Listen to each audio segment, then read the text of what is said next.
He leads the RFF efforts to convey its work to a wide range of external audiences and support RFF scholars in major research initiatives.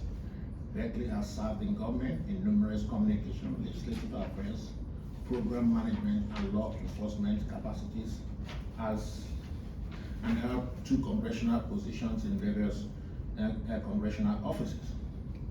He has also done research in writing and to explore the intersections of religious freedom, equality, and non-discrimination laws. Berkeley holds a BA degree in political science and history, and political science and history from Olivet Nazareth University, and an MA in politics from the Catholic University of America. We have the honor to welcome Nathan Berkeley. Please, can you welcome him to the podium?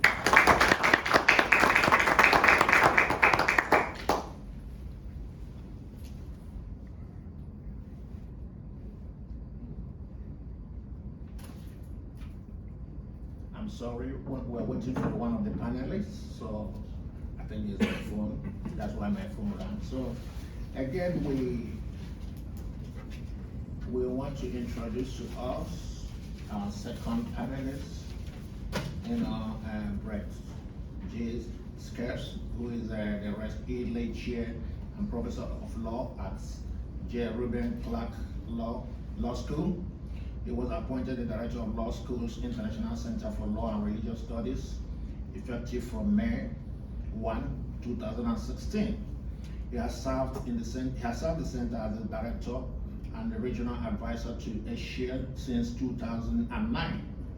He has also served both the law school as both Associate Dean and Associate Dean of Academic Affairs, and then Associate Dean for the Faculty and Curriculum. Professor Sharif's teachings and scholarly interests includes law, religion, legal reasoning, and rhetoric, philosophy of law, legislation, and legislation. He's a graduate of Georgetown University, where he received a BA in International Business and an MA in Philosophy. He was a Rhodes Scholar at Oxford University, where he earned a BA in Philosophy. He also received his JD from Yale University, where he was a senior editor of the Yale Law School. Time will fail us to mention Brett's various contributions, which includes being a law clerk in the U.S. Court of Appeal, DC Circus. Also, he worked as a legal assistant at the U.S. Claims Tribunal in Hague, and also worked as an attorney in the New York law firm Sullivan and Cromwell. He has previously taught in Yale University and George Washington University of Law School. Can we please welcome Brett with giving a rousing welcome. I use this opportunity to also thank my friend, Douglas Burton, the Epoch Times guru, who has managed to grace this occasion from a long distance. Thank you so much, Douglas. We are still waiting for Robert Destro, the former Assistant Secretary of State, who is one of the panelists to this occasion. I will now therefore hand over to Rachel, who is the co-chair to the IRF Charter. My name is Emmanuel Ihim. I'm the chair of the IRF Charter. Thank you so much and welcome to this panelist discussion. Thank you, Emmanuel, and thank you, Brett and Nathan, for being here. This is maybe an overlooked conversation because the charter is relatively new in its conception, but certainly that does not equate with its importance or the importance of the charter in general. We're so grateful to have really 2 experts on the International Religious Freedom Charter here. Nathan, who was part of the writing and the creation process, and Brett, who represents a scholarly expert in charters, a key instrument and an author, creator, the mastermind behind the Punta del Este Declaration for Human Dignity. So I'm really excited to have this conversation, which I don't think it's been had, and grateful that you're here today. Nathan, let's start with you. Can you lay out the landscape for us of what prompted the IRF Charter what was happening at the time, what inspired Tom Farr and the Religious Freedom Institute to get involved, and just give us the general history and where this all starts. Sure, thank you, Rachel, and thank you to Bellwether International for bringing this conversation together. It is long overdue, and so RFI is glad to participate in it. So essentially, before the IRF Summit last year, Ambassador Brownback approached RFI President Tom Farr and said, what I want is an anchoring document, kind of a statement of first principles about what religious freedom is, about what it's all about, and I want you to draft it and to work with my steering committee, which was co-chaired also with Ms. Katrina Lantos-Sweat. And I want you to work it through the steering committee, and that's what Tom did. So he got substantive feedback from the likes of Rabbi Saperstein, Ambassador David Saperstein, as well as Katrina, incorporated those things, and in the end, the full steering committee, of course, approved it. And then, if any of you were here at the IRF Summit last year, you saw there was the summit, or the charter was displayed on this 7 or 8 feet sort of large display in the main corridor. Hundreds of people signed it. They reviewed it, they signed it, people across a variety of political persuasions, religious affiliations. And so that's where kind of the genesis was, we need something, a vehicle that captures the essence of what religious freedom is for the summit, that can kind of anchor everything that the summit is about in a single document. And that's what the charter intended to be. Thank you, and that leads right into our next question for Brett. Why are charters important? What role do charters, declarations, and statements play in religious freedom advocacy? And why is this document in particular significant to that context? Oh, thank you, Rachel, and thanks for the invitation to be here and for this forum.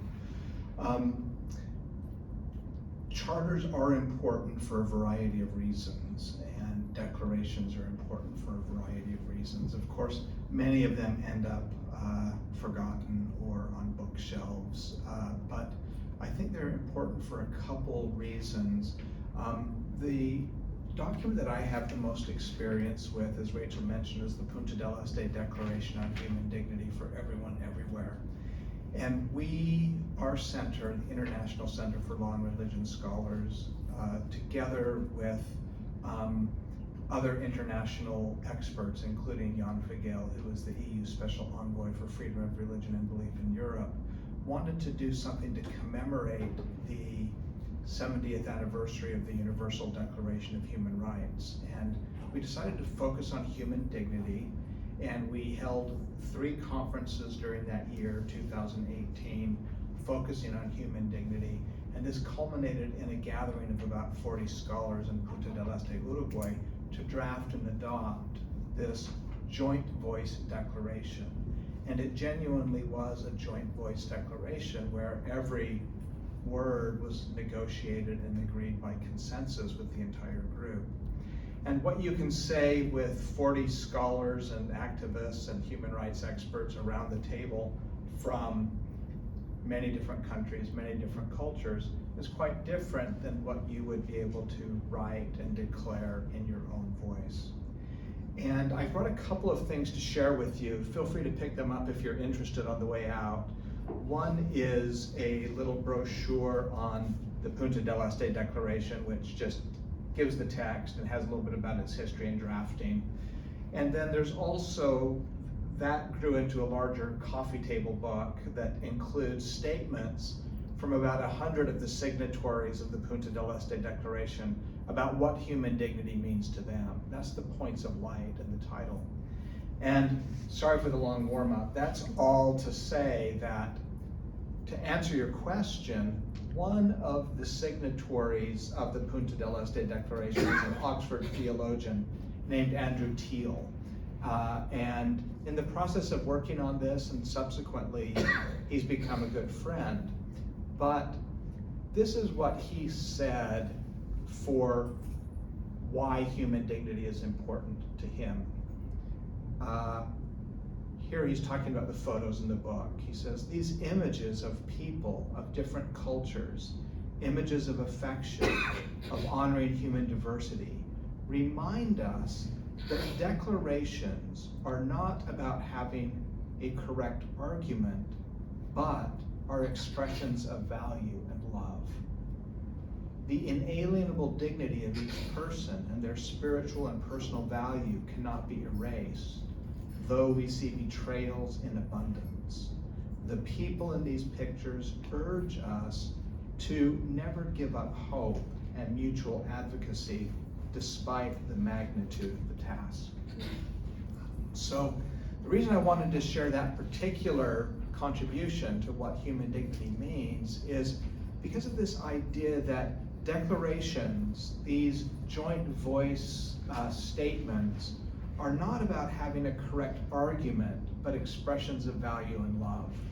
And that's what I see their primary value being, Rachel, is that they give us an opportunity to speak in the declarative voice, not in the argumentative voice, not in the descriptive voice, but in the declarative voice of something we believe to be important and true.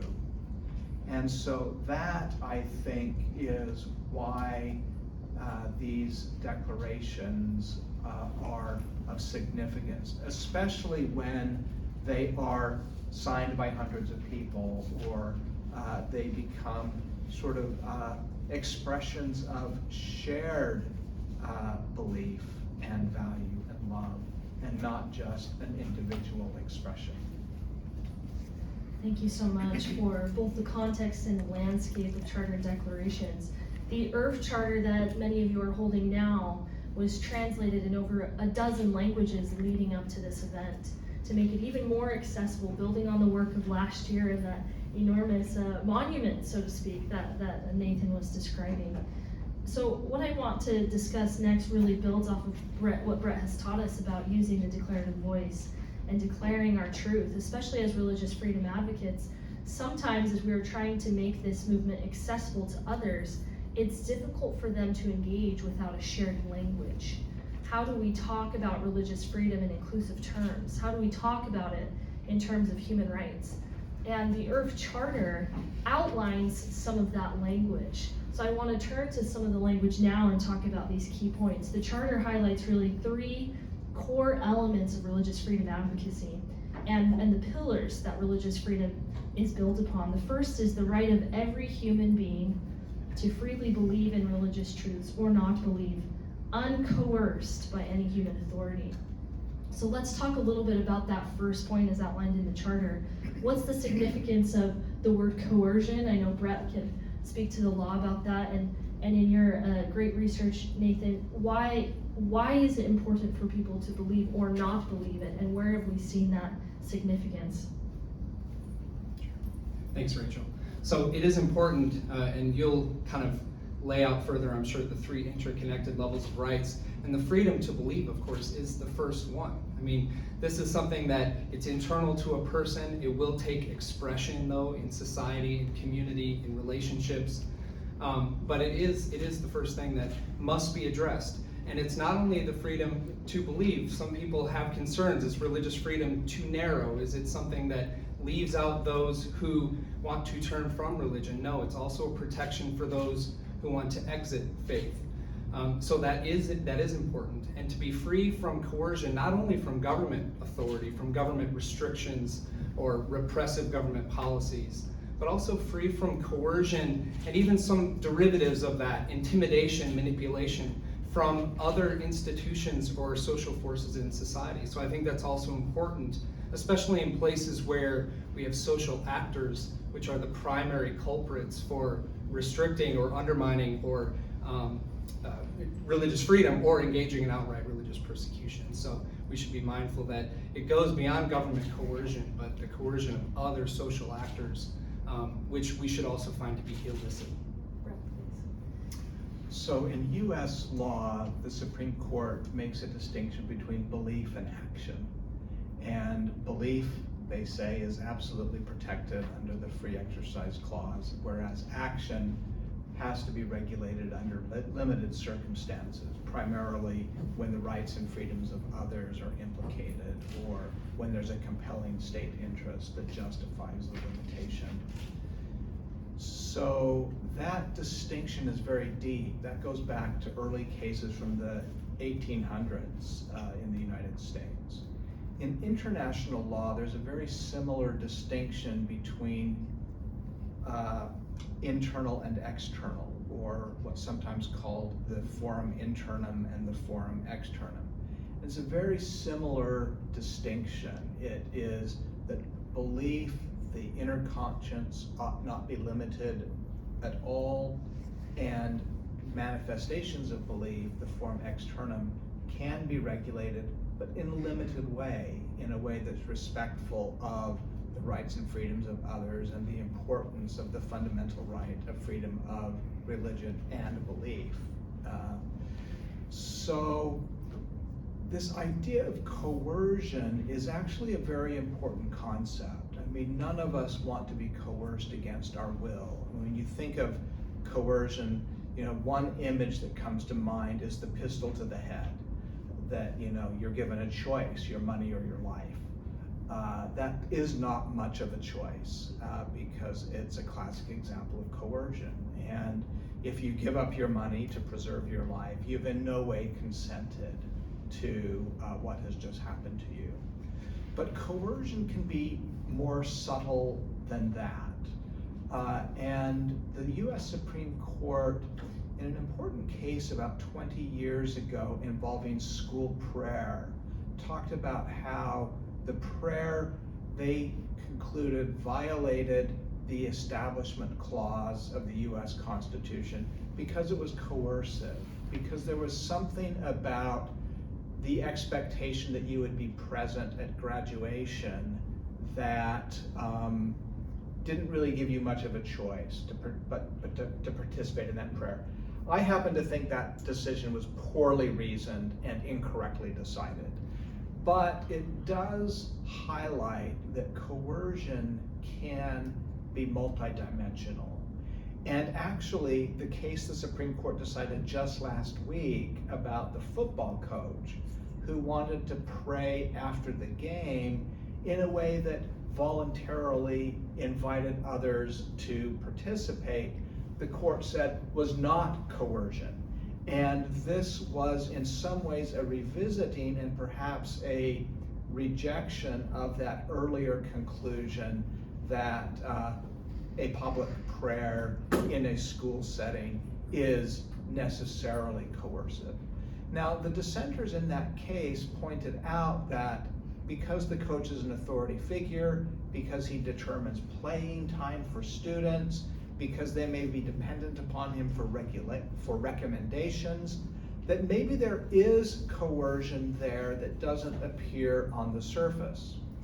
And I think it's one of the reasons why we're glad we have dissenting opinions, because while I don't think the facts in this case really indicated a pattern of coercion, it does sensitize us to the importance of being thoughtful about coercive pressures that may be more subtle than the gun to the head. Thank you so much for expounding that language. So to reiterate the first pillar of the IRF Charter, the right of every human being freely to believe in religious truths or not believe, uncoerced by any human authority. That brings new meaning based on what both Nathan and Brett have shared. The second pillar, the right to join with others in a religious community, which also possesses religious freedom. Nathan, can you talk to us about what a religious community entails, and specifically what it entails when we talk about the separation of church and state and the Establishment Clause? And Brett, I'll ask you for your thoughts as well. Sure. So this is very important as you move from belief to faith making itself manifest, visible in society. That's what this is trying to get at. So a religious community, it's a community of people who have shared religious conviction, all right? And what communities often do is they build houses of worship for convening, for corporate worship. They establish schools, they establish faith-based social service organizations. All of these institutions that we see in the society around us and that you see in countries and societies around the world are animated deeply by their faith. So they're forging these institutions and extending them into society, not only to serve their own, but often to serve those in the broader community animated by their faith convictions. So when we think about the right to join with others in community, This is the aspect of the free exercise of religion that we're really getting at, this ability to make your faith manifest in this variety of spheres of life that take institutional form. And then one other element, of course, is the freedom to share one's faith publicly. So again, this is about extending into the world around you, sharing your faith in an authentic way. This too is a key part of what religious freedom entails. Sometimes when we picture religious freedom, we think of it as a circle with a core and then concentric circles that get broader as you go out. And belief is at the very center of that circle, and that's why it needs to be absolutely protected.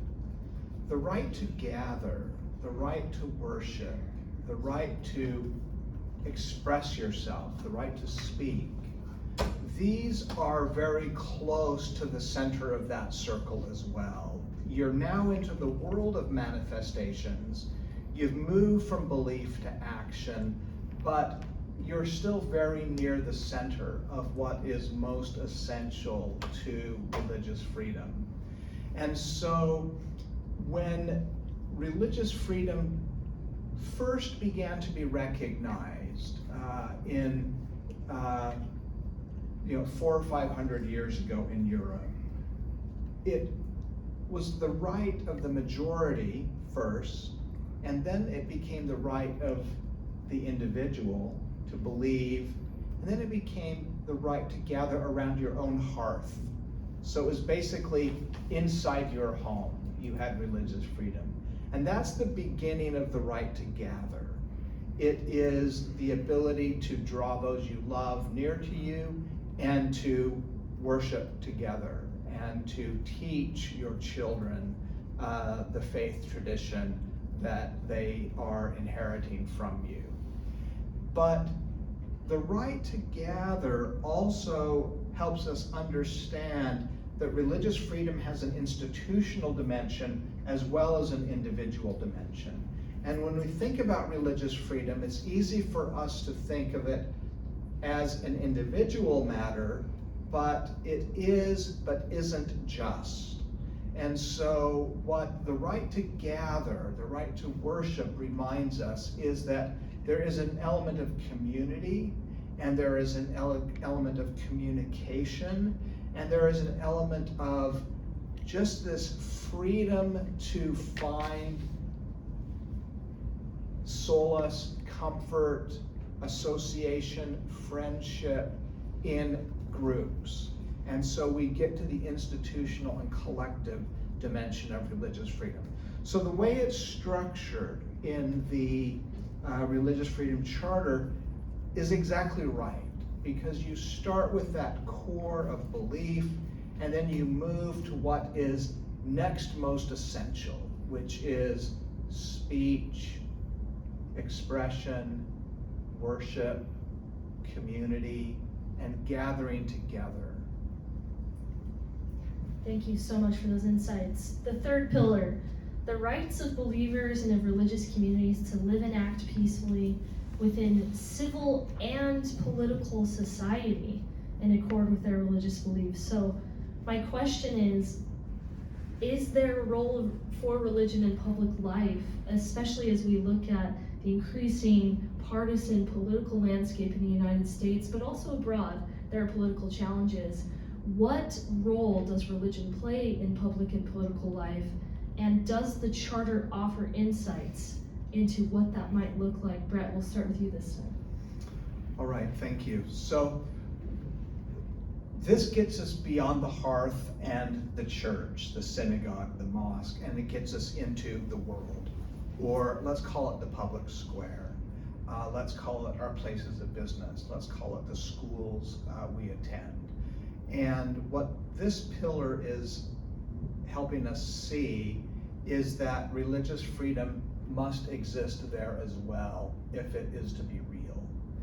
Now, when I talk about this with my students, I often draw the distinction between freedom of religion and freedom from religion. And to illustrate this, I compare the American Revolution to the French Revolution. If you ask American school children, was the American Revolution a fight against the Church of England for religious freedom? You will get a unknowing, uncomprehending stare. It isn't the mythos or the reality of the American Revolution. When we think of what is the mythos, it's the Boston Tea Party, right? It's taxation without representation. It's this idea that you are not being properly represented by the government that has the power to coerce you through taxation. The French Revolution is very different because it was, in a very real sense, a revolution, a rebellion against the Catholic established church in France. And so as you try to understand French laïcité, it has much more of a freedom from religion flavor than American religious freedom, although they're often translated as the same word. I had when my son was 5 years old, his best friend was a French boy whose father ran the Stouffer's plant in our little town. And they wanted to get together and play. And this boy's name was Rene. And he said to my son Elliot, why don't we play on Sunday? And my son Elliot sort of reflexively said, well, but don't you go to church on Sunday? And Rene, in all of his 5-year-old confidence, said, I am French, I am free. And so that was his idea of freedom, right? As a 5-year-old, he understood that freedom was freedom from religion. And that is really interesting, because what this idea of manifestation says is that we ought to be able to bring our religious dimension of ourself with us when we enter public life. And so that might mean we need to be able to wear certain types of attire. It might mean that our crucifix needs to be tolerated. It might mean that our yarmulke or our headscarf or our dietary needs need to be treated with respect. And it's interesting, if you look at the French approach to the headscarf, it's very hostile. And laïcité is used as a rationale for everyone being equal, which means no burkinis at the beach and no headscarves on the street. And that is a vision of equality. But it isn't a vision of equality that has a very robust appreciation for difference and of respecting each other in our difference. And I think for us as Americans, I'm an American, Nathan, I think we're Americans here in this panel. When we as Americans think about accommodating religious difference, we don't think of it as an assault on what it means to be an American in the way that accommodating religious difference is felt by the French as an assault on what it means to be an equal French citizen. So I think there are interesting cultural dynamics at work, but I have to say, I prefer the idea of plurality and diversity and accommodating each other's differences and needs, rather than an insistence upon a secular square or a sacred square. What we really want is a square that is open, that is pluralistic, that can let us live together in our differences. Now, there'll be limits. There'll be times where it gets difficult, the motorcycle regulation for the turban, for example. Reasonable minds might disagree upon whether that is a form of coercion which is justified in the name of public safety or not. But for the most part, what we've learned is we can accommodate each other's differences, each other's religious needs, both in private, in the sphere of home and hearth and mosque where we worship, but also in the public square. Thanks, Brett. So I would affirm everything that Brett said. RFI would certainly affirm everything that Brett said. I would only probably flesh out one implication of it, and this is something that Tom Farr has stated multiple times. I think he may have alluded to it from the stage yesterday, and that's this: that we should have such a pluralistic public square, such an open public square, that people of faith, kind of animated by their deepest convictions about reality, should be able to have the freedom to such an extent that they can enter even into political and public policy deliberations based on those convictions and make their contribution to the common good, and not have to kind of be concerned with forfeiting or shelving a portion of their central identity as they do so. So that is something that can be contentious. It certainly can. But people of faith have something distinct to contribute to the American common good, or to the common good in any society in which they are situated. And we think religious freedom extends even to that, to bringing your faith into political deliberation, into commerce, and so forth. And I'll just add to this analysis of religion in the public sphere and the political sphere by pointing to the language of the Charter. It does provide some guidance for what that might look like, particularly the last sentence of that third point. It says that bringing, it includes the right of believers and community to draw on those beliefs as they participate in civic life. This includes the right to convey religious views to the general public on issues of, so here's the guidance, on issues of the common good, such as justice, peace, equality, and freedom.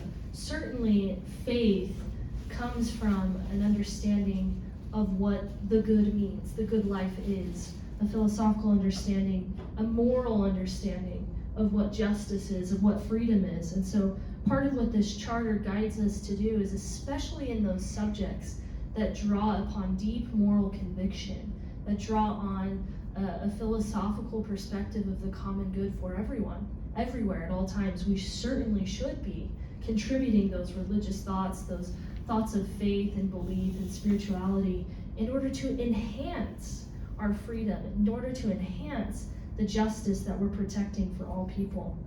So let me just end this panel and give everyone a chance to say any final thoughts by asking, what is the future of the Charter?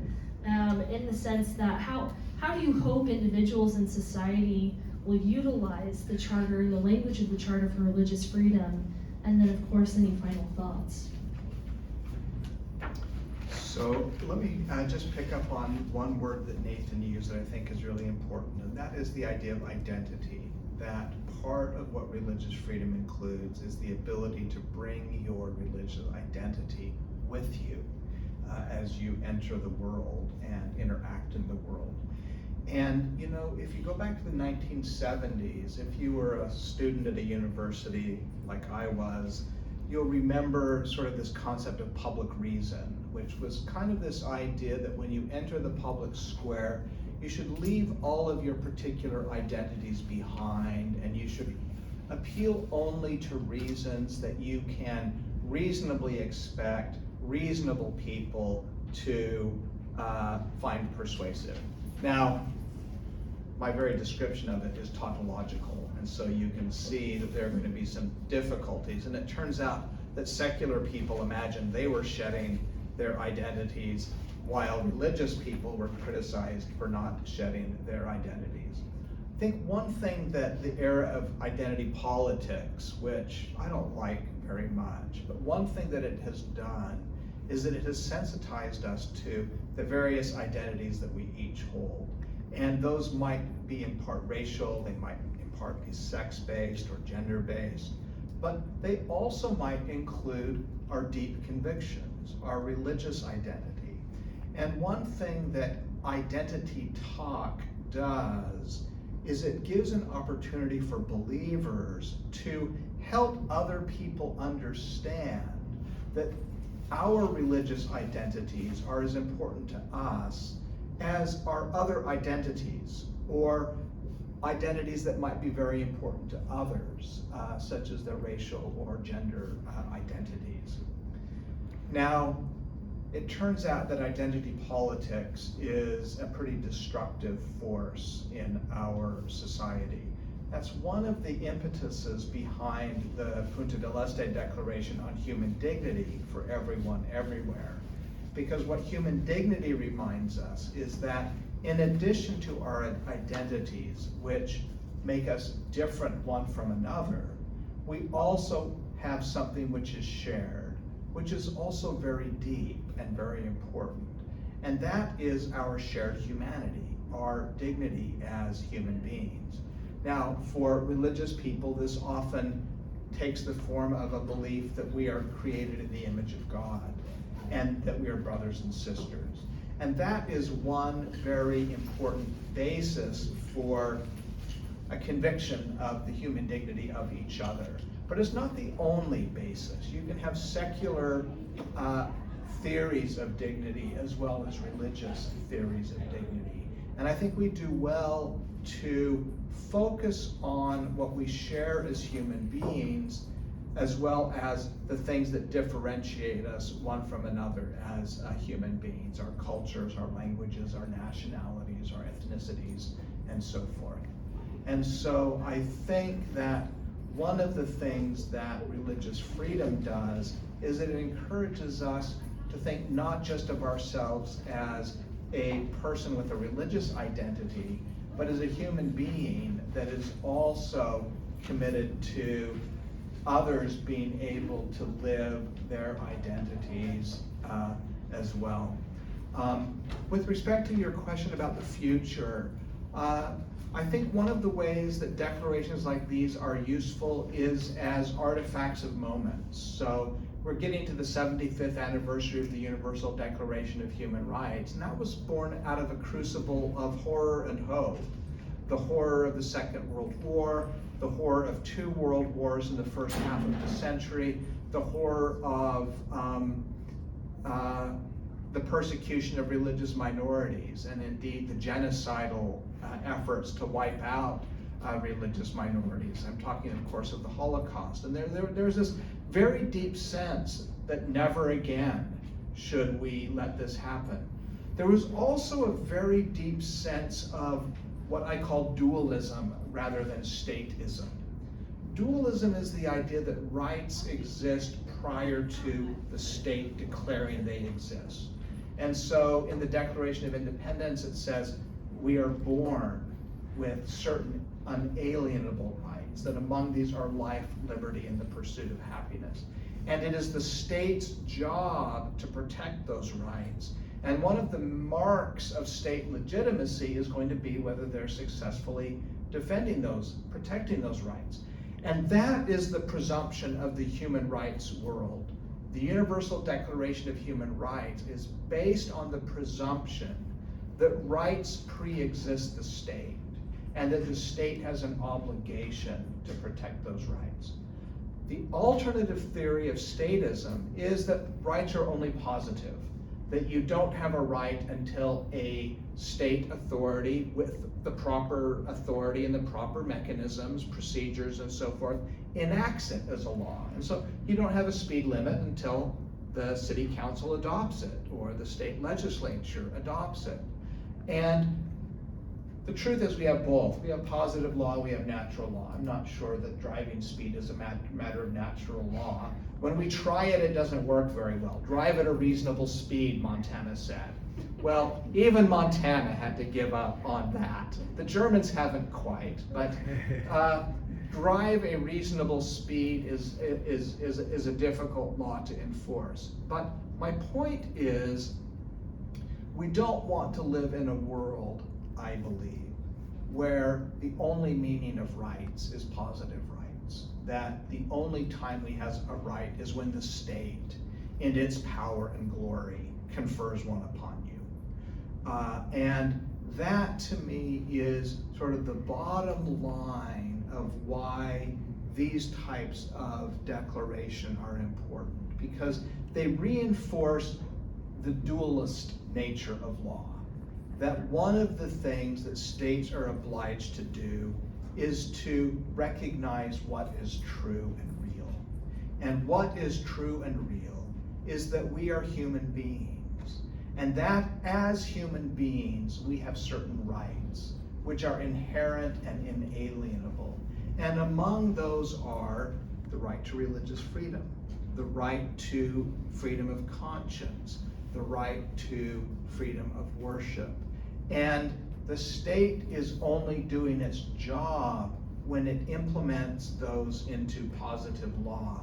And it is failing to do its job when it does not protect those rights. So that is why, at the very bottom of it, why I think these declarations are important, because I think they help us resist stateism. And stateism scares me. It keeps me up at night.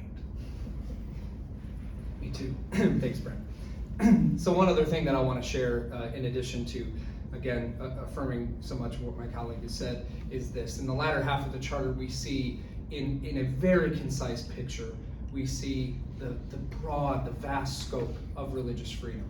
And so we get that picture, and it's not that religious freedom is an absolute right. It has outer limits.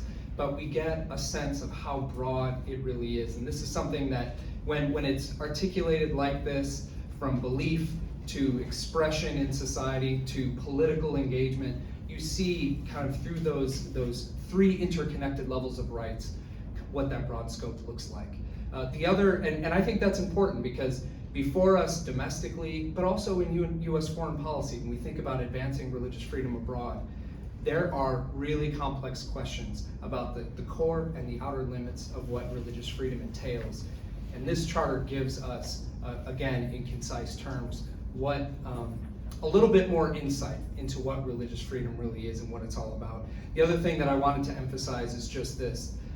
The charter points to a vision of religious freedom, and the ultimate end of religious freedom is securing ample social space for the free exercise of religion.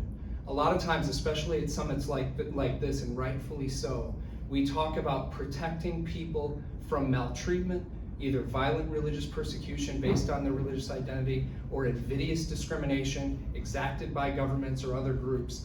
And those things are precursors to what religious freedom is all about, and that is securing the right of people to exercise their faith in all areas of life. Well, we have been richly taught and mentored by these two scholars, their incredible experience, and I hope now that as you read the IRF Charter and as you share it with others, these words will have a different meaning. You'll be able to declare your confidence in religious freedom, of its importance in belief, in our families, in our homes, and in society at large. Please join me in thanking Brett Scharfs and Nathan Berkeley for their time and expertise.